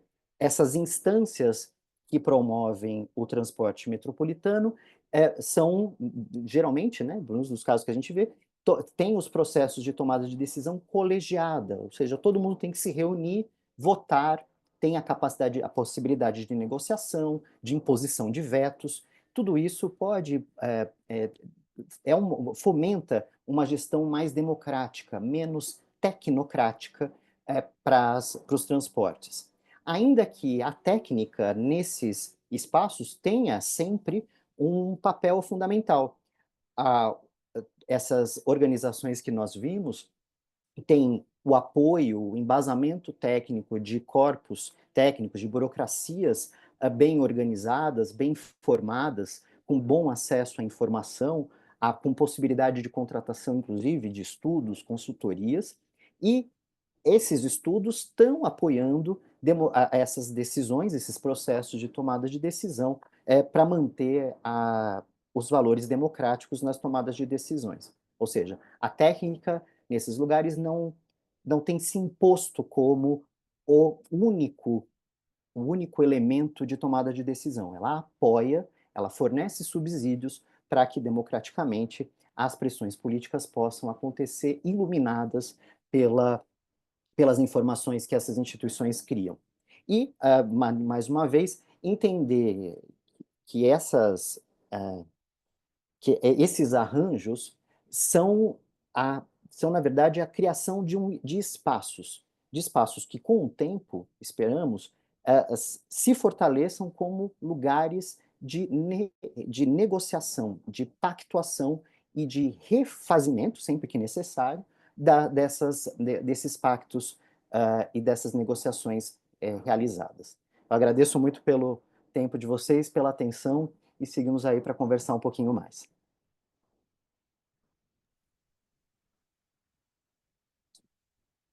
Milena, posso seguir Obrigada, aqui? Maurício. Pode seguir, Mário, por favor. Primeiro agradecer, né, aos nossos convidados e convidada pela brilhante exposição, né? Tava até anotando aqui, nossa, que aula, hein, Milena? Uma aula de urbanismo, uma aula de planejamento, uma aula de desenvolvimento. E eu gostaria, a gente tem algumas manifestações aqui no chat, mas durante a fala da Bárbara, ela comentou muito sobre a participação, sobre Medellín, né, a utilização principalmente da agricultura regeneradora, né? E a gente teve uma participação agora no Smart City Expo Barcelona, da nossa delegação lá, e eles conversavam, inclusive, com o ex-governador da região, né, que ele chama governador lá de Medellín, e ele explicava justamente isso, de como eles utilizam a agricultura urbana para fomentar e também ajudar na prevenção, inclusive, de desastres, desastres, né, até uma palavra meio hoje contestada, né, mas os desastres ambientais, né, na verdade. E quando você foi falando, eu lembrei dessa conversa, dessa palestra do ex-governador lá de Medellín. E você foi citando acho que no capítulo 13, né, lá da publicação. Eu queria só deixar esse registro que como as coisas estão se unindo, né? Então, o estudo lá de Medellín acho que abrilhanta bastante o que nós estamos discutindo e acho que vai facilitar muito no é, os frutos desse grupo de trabalho. É, Milena, a gente pode passar aqui para as perguntas, né, do Fagner, acho que facilita e a gente entra direto nas nossas. Deixa eu ver aqui. Claro, vamos sim. Eu posso ler aqui a pergunta do Facilita para Fagner? mim. Claro. O Fagner fez uma pergunta mais direcionada para ti, Bárbara. E a questão dele é a seguinte: há muito tempo se discute dois extremos institucionais. De um lado, avançar para a criação de uma quarta instância federativa, com um órgão executivo sobre competência metropolitana, um parlamento metropolitano, etc. E de outro lado, reduzir as competências metropolitanas para arranjos consorciais pragmáticos, operacionais e específicos, como de lixo, água, mobilidade. E o Fagner pergunta aqui, diante da evolução desses 50 anos das regiões metropolitanas, se na tua opinião a gente está caminhando para um desses dois extremos ou para uma terceira via?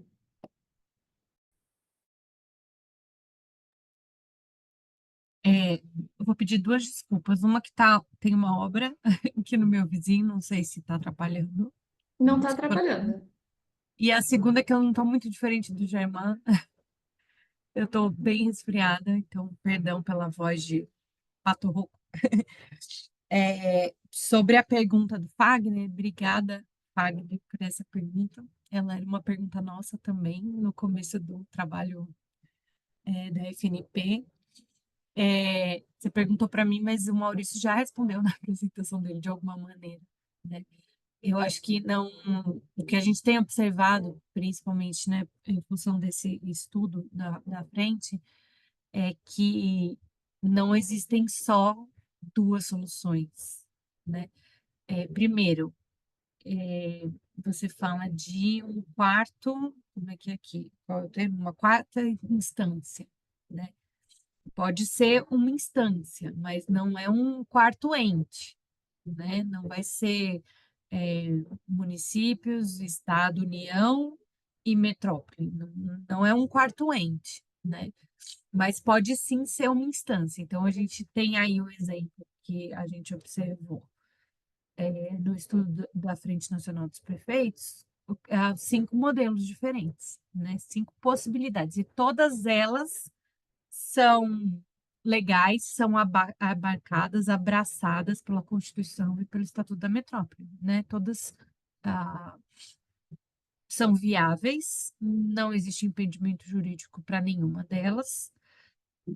Bem ou mal, mais ou menos, elas funcionam, né? Elas também são o resultado do arranjo possível naquela região metropolitana. Então, se a concertação daquela região metropolitana culmina num consórcio público e ele funciona, legal, ótimo, tudo bem. Se o Estado tem um protagonismo maior, é criada uma agência metropolitana e ele consegue coordenar os serviços, as funções públicas de interesse comum, planejar, ter contato, estabelecer diálogos, né? Essa é a grande palavra da cooperação interfederativa, independente do modelo, né? É o diálogo. Então, se o governo do estado consegue estabelecer diálogo com as outras partes, com os municípios individualmente ou conjuntamente, tendo uma instância, que é uma agência metropolitana, se funciona também, tudo bem. Tudo isso cabe na nossa Constituição, juridicamente, cabe no Estatuto da Metrópole, e o importante é que funcione. O importante é que tenha paridade entre os membros, né, entre os entes, que tenha algum nível de paridade, não precisa ser proporcional. Isso é o que as ações diretas de inconstitucionalidade responderam, né, o que o Supremo Tribunal Federal respondeu a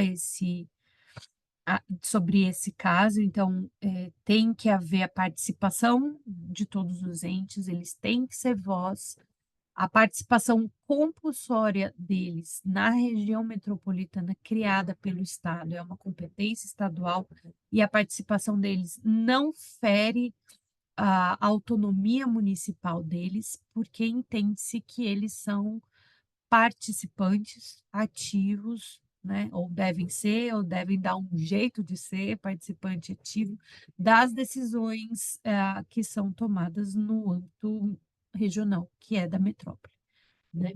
Então, eles têm que ter voz, eles têm que ter voto, eles têm que ter possibilidade de veto, a democracia tem que estar ali implantada, né? E aí, tudo bem, qualquer arranjo que funcione é ok. Então, não existe um extremo ou outro extremo. Existem infinitas possibilidades, porque o Estatuto da Metrópole não cria regras que restringam, né? Ele é mais aberto e a gente entendeu nesse estudo que ele é mais aberto justamente para cada um fazer do jeito que melhor cabe, do jeito que funciona, né? Então, na verdade, o Estatuto é uma grande oportunidade, né, para para se criar a cooperação interfederativa. E o que a gente organiza nesse estudo da frente, eu, Maurício, Germán e Itzel, o que a gente organiza é meio que encontrar as soluções que são mais ou menos parecidas e como fazem. São exemplos, são, entre aspas, tá? Boas práticas do que a gente tem de fato no Brasil, né? E que outras regiões metropolitanas podem se inspirar para o bem ou para o mal, né? E, e que é possível e que funciona para algumas coisas, não funciona para outras, tem que rever em outra, muda o governo, muda tudo, né? É uma coisa extremamente, o Maurício falou bem isso também, extremamente dinâmica, que não tem uma solução final, vai ter que ser pactuada todas as vezes, vai ter que ser dialogado todas as vezes, e é isso aí, né? Tudo muda. E agora a gente está nesse contexto de mudanças climáticas e os pactos e diálogos têm que estar voltados para isso, né? Então, só reforçar, assim, não estamos caminhando para um quarto ente, né? Não estamos, não tem abertura nenhuma para isso na Constituição, Estatuto da Metrópole, nos debates com juristas, etc., não é uma possibilidade, não tem sido, né? Mas sim a criação de uma instância ou de um consórcio, enfim, ou a delegação para o governo do estado, todos esses modelos podem existir e podem funcionar. Não sei se Maurício e Germán querem complementar, acho que sim, porque, né, nosso estudo é basicamente sobre isso. Sim, eu vou ver se eu consigo falar um pouco melhor aqui. Mas eu acho que pode ser interessante puxar o exemplo da área metropolitana de Barcelona, que justamente foi uma que chegou ao que daria para falar que é o mais parecido com a criação de uma quarta instância, né? O arranjo federativo, aliás, não é nem federativo, né? O arranjo constitucional, muito mais unitário, é diferente, então não dá para importar, exportar isso como modelo, mas sim como uma perspectiva, onde eu acho que pode servir de inspiração ou de ponto de referência para a gente entender o que pode ser interessante aqui, o caso de Barcelona, não pelo fato de que ao longo de décadas convergiram para essa quarta instância, mas para como ao longo desse processo construíram duas coisas que a gente viu transversalmente em todos os casos e como se combinavam de forma diferente. Um é reconhecer o peso de cada ator, o peso político, institucional e econômico, e que o arranjo que foi definido, ou o arranjo ao qual se chegou nessa coisa dinâmica que ele vai mudando, ele reconhece na sua forma de tomada de decisão, nas suas participações, inclusive orçamentárias, reconhecem essas assimetrias e os diferentes protagonismos. E, por outro lado, também o tipo de arranjo jurídico institucional também lá em Barcelona passou por várias fases diferentes. Começaram com comissão de transporte, outra de meio ambiente. As câmaras elas, ao longo das décadas, foram se juntando, criaram um tipo de entidade, que depois mudou para outro tipo de entidade, e o formato jurídico institucional ao qual convergiu foi justamente o legado dessa história. Foi resultado do que, pragmaticamente, a cada passo funcionava.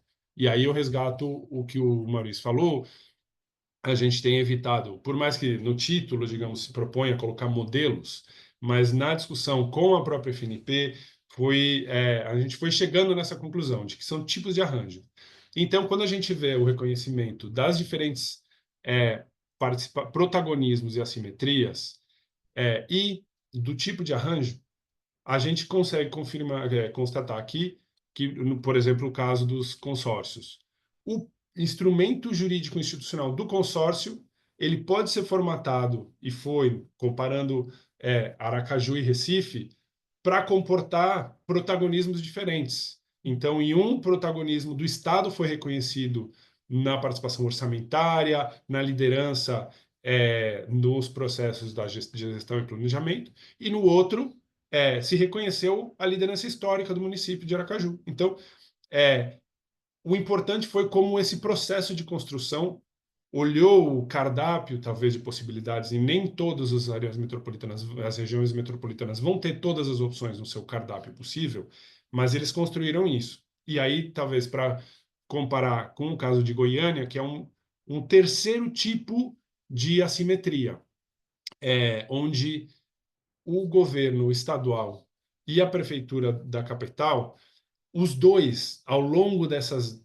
25 anos já praticamente, né, um pouco mais, 23 anos de criação da rede metropolitana de Goiânia, foram em diferentes momentos assumindo protagonismos, se alternando ou se combinando.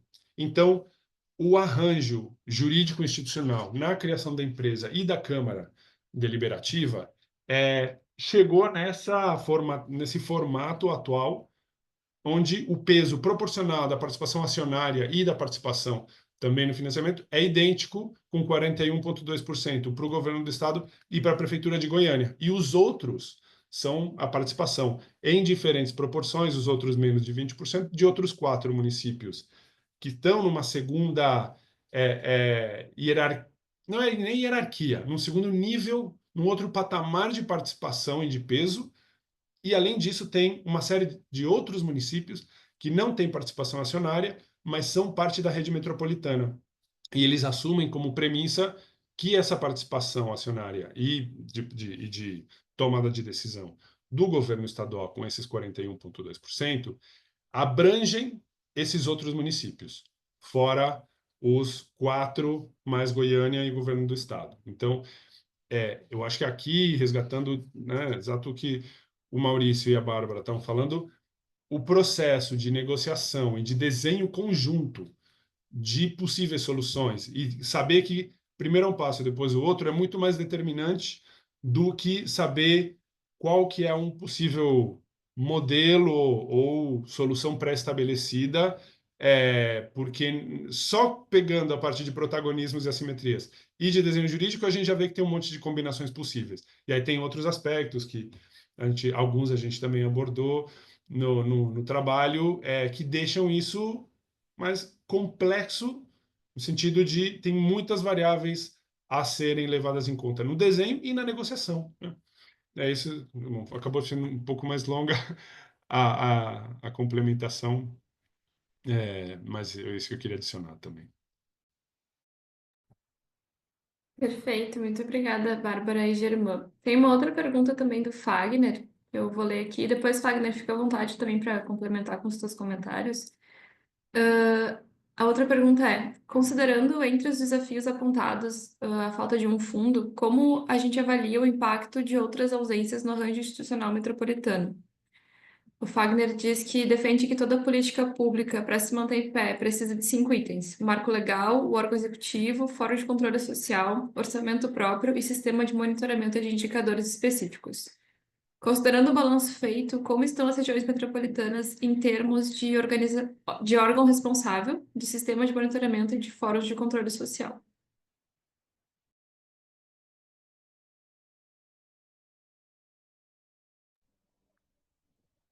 Pergunta desafiadora, Fagner, mas super obrigado pela, pela provocação. Do ponto de vista de...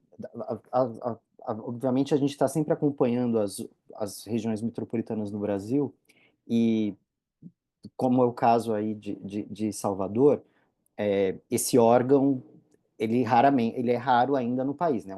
Um órgão que busca minimamente pensar ações em escala metropolitana. Muitos governos estaduais têm secretarias de desenvolvimento de cidades, mas geralmente estão muito mais focadas em implantação de infraestrutura, seja as de saneamento ou de também políticas habitacionais. Essa integração metropolitana pouquíssimo andou no país, assim, de fato, muito, e pelo que a gente tem entendido, muito por um mito de que a governança metropolitana diminui poderes, como se, ao fazer um consórcio público ou ter uma entidade que trata de maneira integrada dos problemas daquela região, o município ou o governo do estado perderão poder. Perderão poder se, na hora de fazer essa entidade, esse arranjo, o compartilhamento de poder for mal desenhado. Se for um processo mal conduzido, ou que os municípios não participem, ou que não tem, inclusive, apoio dos órgãos do Ministério Público, né? Todo esse processo, se for conduzido de uma maneira transparente, democrática, com consultas, ele não vai tirar poder de ninguém, muito pelo contrário. O que a gente tem visto nesses exemplos é que, sem usar o clichê de a união faz a força, mas de que juntos, de fato, essas regiões têm conseguido alcançar resultados muito positivos, porque combinando direitinho, as coisas vão em frente, né? Os impasses que eventualmente acontecem no caminho, que são típicos de qualquer processo democrático, têm que ser enfrentados, né? E se forem enfrentados de uma maneira transparente, inclusive com a imprensa acompanhando, uh, criando fatos positivos para que a sociedade em geral também entenda como aquilo tem potencial para qualificar a vida cotidiana, essas iniciativas vão ganhar apoio popular. Eu acho que o desafio, além desse, eu acho importantíssimo você ter tocado nesse assunto, do ponto do controle social. Isso ainda é muito difícil no Brasil para a política urbana, né? Porque, evidentemente, que há movimentos sociais muito estruturados, especialmente para promoção de moradia, mas para transporte coletivo ainda é um desafio. Assim, os usuários do transporte coletivo ainda enfrentam um deserto de movimentos, assim. Então, a interlocução dessas atividades de governança com a sociedade civil ainda é muito limitada. E também enfrenta a dificuldade de que, muitas vezes, o transporte coletivo usa uns termos muito difíceis. A gente fica enrolado em muitos termos técnicos, em explicações de engenharia de transportes, que são difíceis de fazer a população compreender. Então, isso é uma falta nossa, né? Nós técnicos que trabalhamos com política de transporte temos esse desafio. Temos, por sorte, a WRI e outras empresas que estão tentando fazer advocacy, né? Fazer a difusão dos conceitos de transporte sustentável para a população e sabe qual é o desafio, qual o tamanho desse desafio. Porque a gente, para poder aumentar a participação social nesses processos, precisa difundir um pouco mais a importância da sustentabilidade dos transportes, porque senão a população acha que vai melhorar o transporte só colocando mais ônibus, ou só abrindo mais avenida, ou só gastando muito dinheiro com o metrô, ou fazendo VLT porque é mais bonito e mais chique. Então, o controle social, acho que é um ponto desafiador para a gente vai precisar disseminar essas ideias não só da importância dos transportes mais sustentáveis, mas de que o nosso futuro necessariamente vai passar pela qualificação desses sistemas para garantir que as cidades tenham uma pegada de carbono menor e que entender, inclusive mudar a ideia de que transporte coletivo é falta de opção. Não, ela tem que ser a melhor opção, porque se todo mundo quiser ter seu carro como sonho aspiracional de consumo, não vamos caber nas cidades, né? Não tem espaço. Então a gente vai ter que aumentar. E daí, para isso, garantir que essas estruturas de governança tenham essa atividade de transparência e de difusão das informações, de, olha, mostrar que a tarifa é cara porque o padrão de urbanização é muito extenso, é baixa densidade, é caro operar ônibus, de fato, especialmente com periferias cada vez mais longínquas, mais exclusivamente residenciais, que distanciam o emprego da residência. Então, entender que os processos de desenvolvimento urbano são condicionantes da necessidade por transporte, também vai ter que ser difundido e para a gente falar, puxa, não, nós vamos ter que gastar mais dinheiro mesmo, levando infraestrutura lá longe e vamos assumir, é um custo da sociedade. E daí, nesse sentido, reforçar a necessidade da discussão da tarifa zero. Né? Vai ser também por meio de pressão social que essas qualificações do sistema vão poder acontecer para a gente atrair mais pessoas para o sistema, torná-lo mais atraente. Acho que é isso.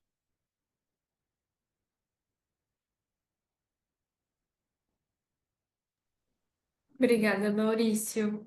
Bárbara, Germã, Fagner, gostariam de fazer algum comentário?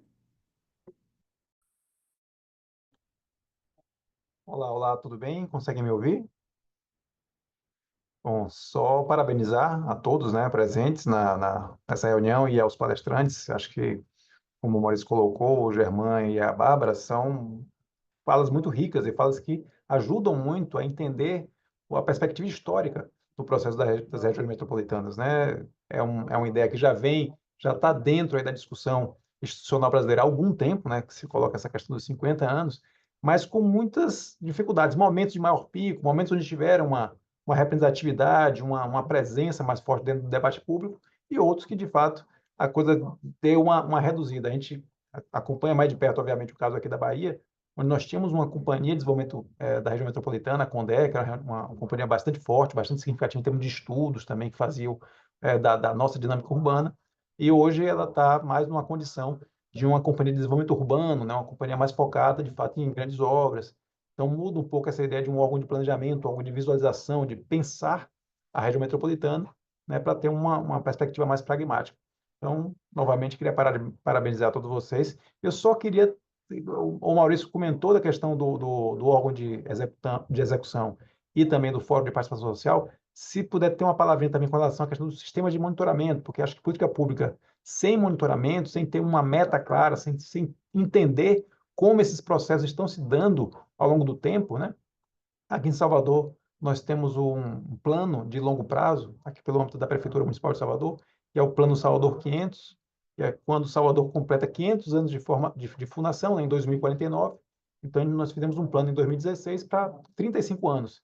E um dos elementos fundamentais, basilares desse plano é você conseguir acompanhar a evolução de indicadores chaves ao longo desses 35 anos para saber, né, se você está indo no caminho certo, o que é que você precisa modular, sintonizar para conseguir alcançar aquele objetivo. Então, se possível, aí uma última palavrinha, uns 5 minutinhos aí com relação só, como é que vocês estão avaliando, como é que vocês enxergam a ideia de sistemas de monitoramento de indicadores numa das regiões metropolitanas. Isso está acontecendo melhor em alguns lugares, pior em outros. Se puder, 5 minutinhos, agradeço. O que eu posso dizer sobre essa questão de monitoramento de política pública é que o Estatuto da Cidade, ao colocar o PEDUI como o principal instrumento de gestão metropolitana, a ideia é que o PEDUI tenha, como qualquer plano diretor, né, um sistema, ou no mínimo formas de acompanhamento. A gente brinca que a gente não faz planejamento para saber aonde vai, a gente faz planejamento para saber que está perdido. Porque, porque senão você consegue a vida achando que está no caminho. Mas o ideal mesmo do planejamento é só sempre entender o quão perdido você está para ir regularmente rearranjando a rota, porque a gente precisa saber, não necessariamente onde a gente vai, mas qual é a direção. Né? No meio do caminho, a, a vida pode mudar e alguns caminhos podem se alterar, mas a gente precisa fazer planejamento só para saber o quão perdido está. E daí eu entendo que o momento de elaboração do PUI é um momento da definição, inclusive, de quais são os parâmetros, quais são os critérios que a gente vai escolher para dizer que está no caminho certo ou não. Seja para implantação de infraestrutura, seja para criação desses sistemas de governança, porque um dos objetivos do PDUI também era esse, era estabelecer ali qual que é essa forma de governança que vai ser criada para aquela metrópole objeto do plano. Então, a gente entende que é por aí. Eu acredito que os poucos planos que foram desenvolvidos no país têm esse aspecto incluído, né, o aspecto do monitoramento e da avaliação incluído como atividade estratégica.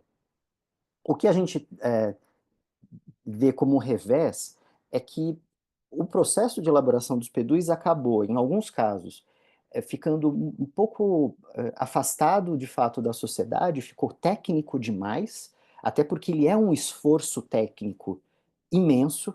Então, talvez esses primeiros planos vão ter dificuldade, estão tendo dificuldade de conseguir promover a participação e até a transparência necessária, e acho que 95% deles não conseguiram chegar ao ponto de serem aprovados pela Assembleia Legislativa Estadual.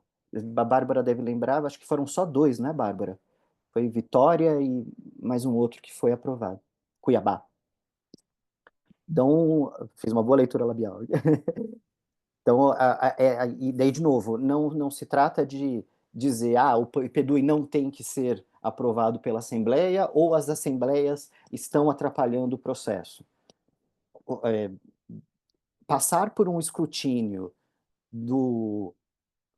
da Câmara local, né, da Assembleia Legislativa, é passar aquilo pelo escrutínio da população, né? Teoricamente, são representantes da população daquele estado. Então, podemos começar, não, melhor não hoje, mas podemos discutir qual que é o papel das assembleias legislativas, alcances e limites da atuação delas nos estados. Mas para se tornar algo mais institucionalizado, os planos vão precisar ser objeto de análise dessas assembleias, e daí vão estar sujeitos às idiosincrasias, ali todas as dificuldades desse processo. Mas eu entendo que ao ir para uma Assembleia Legislativa, é um momento da sociedade daquela região ir lá e cobrar, e falar, olha, está faltando monitoramento, está faltando tal assunto. Acho que o processo democrático dá esse trabalho.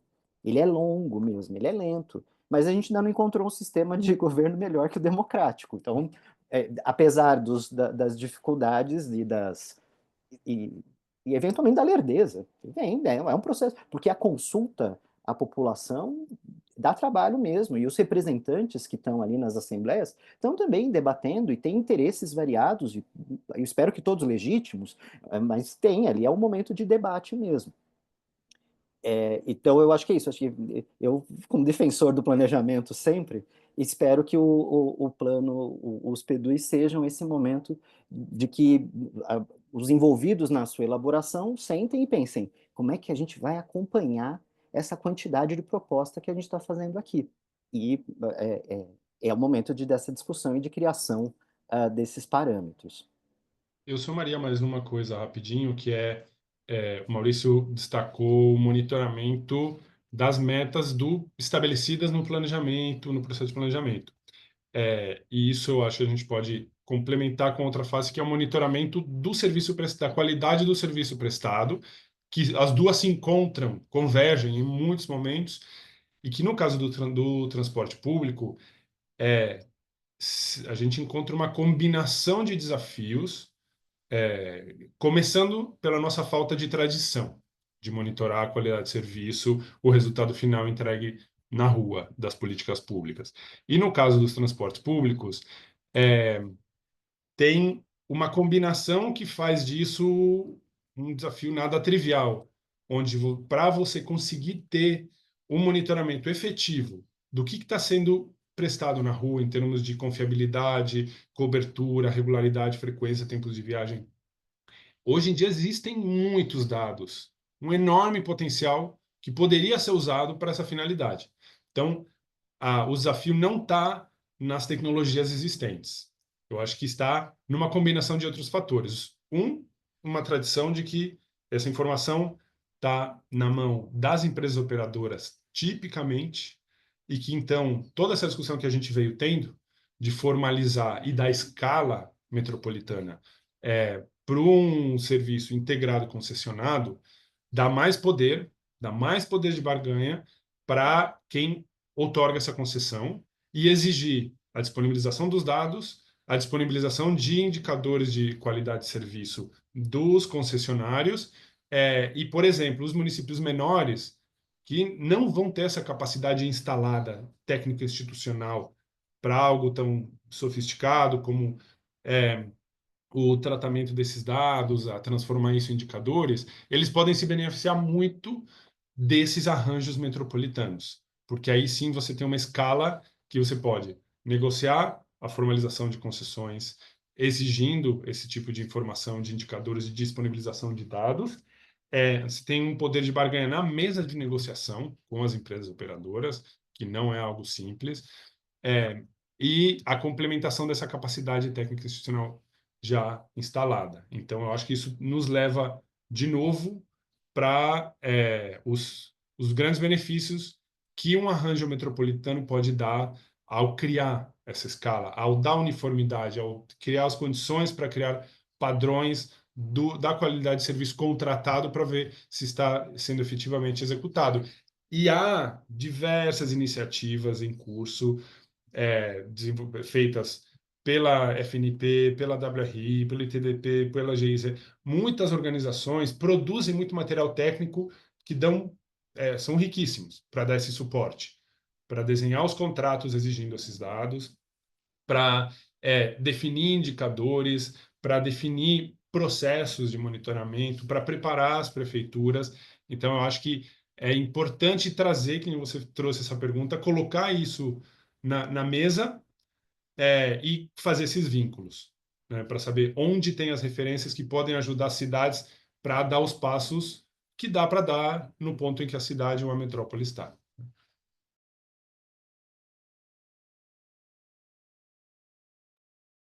Bárbara, gostaria de fazer alguma fala final? A gente já está chegando no horário de encerramento já do seminário.